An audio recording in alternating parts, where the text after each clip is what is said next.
नमस्कार, टीवी 9 देख रहे हैं आप। मैं हूं आपके साथ शिवम।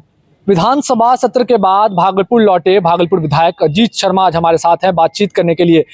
बिहार की राजनीति में बहुत कुछ चल रहा है, बहुत तरह की बयानबाजी भी सामने आ रही है। इन सभी को लेकर एक एक करके सवाल करेंगे इनसे। पहले तो स्वागत है आपका टीवी 9 पे।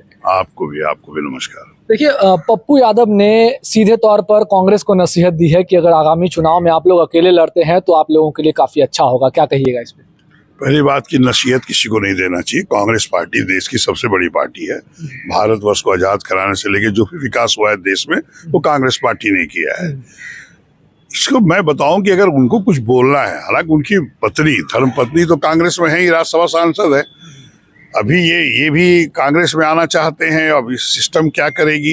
देखिए, कांग्रेस पार्टी का जो भी निर्णय होता है, हमारे आदरणीय राष्ट्रीय अध्यक्ष खड़गे साहब हैं, हमारे नेता आदरणीय राहुल गांधी जी हैं, मैडम सोनिया गांधी जी हैं, ये लोग मिलकर तय करेंगे क्या करना है। इंडिया गठबंधन अभी बना है। लोकसभा चुनाव में हम लोग सब मिलजुल के चुनाव लड़े हैं और अब वो कह रहे हैं कि विधानसभा में अकेले कांग्रेस को लड़ना चाहिए। ये निर्णय हमारे आदरणीय खड़गे साहब, आदरणीय राहुल गांधी, मैडम सोनिया गांधी लेंगी कि हमको अकेले जाना है या इंडिया गठबंधन में चुनाव लड़ना है। निर्णय तो जरूर वही लेगी, लेकिन आपके हिसाब से क्या होना चाहिए? अगर अकेले लड़ते हैं तो क्या सचमुच फायदा होने वाला है कांग्रेस को या फिर नुकसान होगा? नहीं, कांग्रेस हर पार्टी का वो निर्णय होता है कि आज जो देश का हालत है और जो बिहार की हालत है, बिहार में महंगाई पूरे देश में है, बिहार में भी है। बिहार एक गरीब राज्य है, तो बिहार में सबसे पहले कि ये जो भारतीय जनता पार्टी सत्ता में है उसको पहले कैसे उखाड़ फेंकें। उसके लिए हम लोगों को कांग्रेस का संगठन जो हम भी चुनाव लड़े लोकसभा का, हमने देखा कि संगठन थोड़ा हम लोग को और मजबूत बनाना है।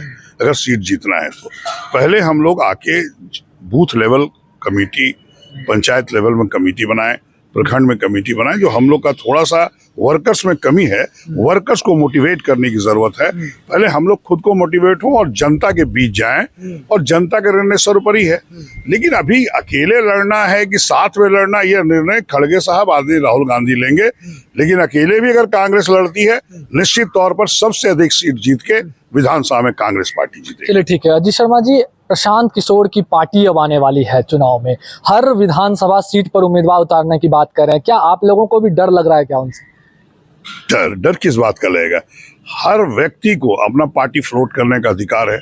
ये लोकतंत्र में, संविधान में अधिकार प्राप्त है। प्रशांत किशोर जी सभी राजनीतिक दल, चाहे वो भारतीय जनता पार्टी हो, कांग्रेस हो, जदयू हो, ममता दीदी हो, सबका उन्होंने पार्टी के लिए काम किया है। आज उनकी इच्छा हो गई कि हम चुनाव लड़ें। अब वो क्यों इच्छा हुई है वो तो वो बताएंगे। देखिए, जनता वोट देती है जिताने के लिए। प्रशांत किशोर जी ने अभी क्या काम किया है बिहार और देश के लिए, जनता उनको वोट देगी। निश्चित तौर पर मुझे लगता है कि बहुत ही जल्दबाजी में वो है, कहीं ना कहीं कोई सोची समझी साजिश लगता है मुझे। कहा कि कोई पार्टी फ्लोट करके आप सारे सीटों पर लड़ने का दावेदारी करते हैं, मैंने भी सुना है मीडिया में। ये अभी उनकी जल्दबाजी होगी। अभी उनको जनता के बीच जाना होगा। जनता अभी बहुत बहुत बड़ी बड़ी पार्टियां हैं, कांग्रेस है, भारतीय जनता पार्टी है, जदयू है, राजद है, कम्युनिस्ट है, माले है, सीपीआई, बहुत पार्टियां पहले से जनता के बीच है। इसलिए अभी आप आए हैं, अरे उनको बोलने दीजिए, सपना देखने दीजिए। सपना देखने से कुछ नहीं होगा। अगर वो चुनाव लड़ते हैं तो जनता उनको समर्थन नहीं देगी, यह मेरा मानना है। क्या लग रहा है, खुद के लिए वो काम कर रहे हैं या फिर चुनाव आते आते तक में कुछ और ही निर्णय हो जाएगा? हमने कहा कोई साजिश तो है, कहे कि वो तो हम कहे कि सभी पार्टियों के लिए उन्होंने काम किया है। और आज वो पार्टी फ्लोट करके कहते हैं मैं बिहार में सत्ता में आऊंगा, ऐसा थोड़ी होता है। कोई सत्ता में कहने से नहीं आता, जनता उनको लाती है, जनता में जो काम करता है। और आपको बता दें, अभी चूंकि मैं भी 3 बार से विधायक भागलपुर से, अभी लोकसभा भी चुनाव लड़ा हूँ। ठीक है, मैं हारा हूँ, लेकिन पिछला जो कैंडिडेट थे वो 2,86,000 वोट लाए थे और मैं 4 लाख से ऊपर वोट लाया। तो वो अलग इश्यू है, लेकिन जनता सब देखती है, जनता निर्णय लेती है, किसी कहने से नहीं होता। जनता को भी महंगाई से कैसे रोका जाए, युवकों को रोजगार कैसे दिया जाए, ये बहुत जरूरी। इलाज जो सही ढंग से नहीं हो रहा है, शिक्षा का स्तर गिर गया है बिहार में, शिक्षा की स्थिति कैसे बढ़ाया जाए। चूंकि अभी आप यहाँ इंजीनियरिंग कॉलेज ले लीजिए, यहाँ जो पढ़ते हैं उनका प्लेसमेंट नहीं होता कहीं। अब बच्चियां जो हमें गार्जियन लोग बोलते हैं कि हम लोग बाहर पढ़ाते हैं, भुवनेश्वर, बॉम्बे, सब जगह बाहर पढ़ाने लगे, बेंगलोर, क्योंकि वहाँ प्लेसमेंट मिलता है। पहले तो सरकार को ये देखना है, जो वोट देता है आपको धूप में खड़ा होके, पहले उसकी सुविधा देखिए, शिक्षा के स्तर में बढ़ोतरी करिए, उनका प्लेसमेंट हो, रोजगार मिले, महंगाई को रोकिए। और जो गरीब लोग हैं उनका वृद्धा पेंशन, विधवा पेंशन देखिए सबको सही ढंग से नहीं मिल रहा है। बड़ी दिक्कतें हैं लोगों को, जो उनको आवास मिलना चाहिए, जिनका घर नहीं है उनको मिलना चाहिए, बहुत सारी कमियां हैं। इसलिए अभी उस पर ध्यान देना है।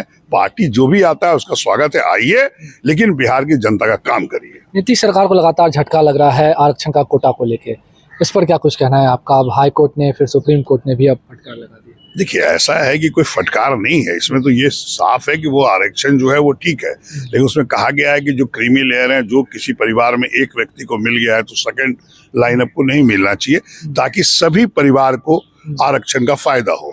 हम अभी पूरा जाने नहीं है इसको, लेकिन जहां तक हमने थोड़ा बहुत सुना है, अभी कोई उनको झटका नहीं लगा है। ये तो निर्णय है कोर्ट का, और कोर्ट का हमको लगता है कि निर्णय जब हम पूरा पढ़ेंगे, लेकिन एक जो हम जाने हैं कि आरक्षण जो था उसको बरकरार रखा गया, लेकिन ये कहा गया है कि जिस परिवार में एक दिया जाए, दूसरे सेकंड ग्रेड में न, जिससे उनको फायदा मिल चुका है। बहुत सारे ऐसे परिवार जिनको एक भी श्रेणी में नहीं मिला है, निश्चित तौर पर हम इस पर पूरा गौर करेंगे, उस पर फिर से बात। राजद की ओर से तो तेजस्वी यादव ने कदम बढ़ाने लगे हैं, अब विधानसभा चुनाव को लेकर वो यात्रा निकालने वाले हैं। कांग्रेस की ओर से क्या कुछ प्लानिंग है? नहीं, बिल्कुल यात्रा निकाले। आप कांग्रेस की प्लानिंग पूछते हैं। आप आदरणीय राहुल गांधी जी पद यात्रा और न्याय यात्रा कितना की है, जनता के बीच गए और जनता की आवाज सुने, तभी तो आज सरकार बन नहीं पाई, लेकिन सरकार बनने के कगार पर थे। अगर आज नीतीश जी और नायडू जी भारतीय जनता पार्टी को समर्थन नहीं दिए होते तो उनकी सरकार नहीं बनती, हमारी सरकार बनती। इसलिए पद यात्रा से, जनता के बीच जाने से निश्चित तौर पर जनता की आवाज सुनते हैं, क्या कठिनाई है उसके हिसाब से काम करते हैं। और आदरणीय तेजस्वी यादव जी निकले हैं पद यात्रा पर, स्वागत योग्य है।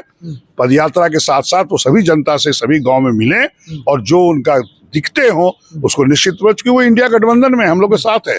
कांग्रेस भी पहले भी यात्रा की है, यहाँ भी बिहार में भी यात्रा हुआ है। फिर जरूरत पड़ेगी तो हम लोग सारे विधायक ने प्लान किया है कि हम लोग सभी जगह विधानसभा में हर गांव जाके जो दिखते हैं उसको समझेंगे। पहले भी समझ के हमने आवाज सदन में उठाया है, लेकिन और भी कोई दिखते हैं वो करके फिर से सदन में आवाज उठाएंगे और उनके लिए काम करेंगे। बहुत बहुत धन्यवाद। तो हमारे साथ थे पूर्व सीएलपी लीडर कांग्रेस के अजीत शर्मा जी, वर्तमान में विधायक हैं, और अब इनका साफ तौर पे कहना है कि पप्पू यादव के बयान को लेकर कहा कि किसी को नसीहत नहीं देनी चाहिए। कांग्रेस पार्टी देश में पहले से ही बहुत बड़ी पार्टी है। साथ ही साथ प्रशांत किशोर के नए पार्टी गठन को लेकर कहा कि वो जल्दबाजी कर रहे हैं और इनकी इस जल्दबाजी के पीछे जरूर कोई ना कोई साजिश करता है।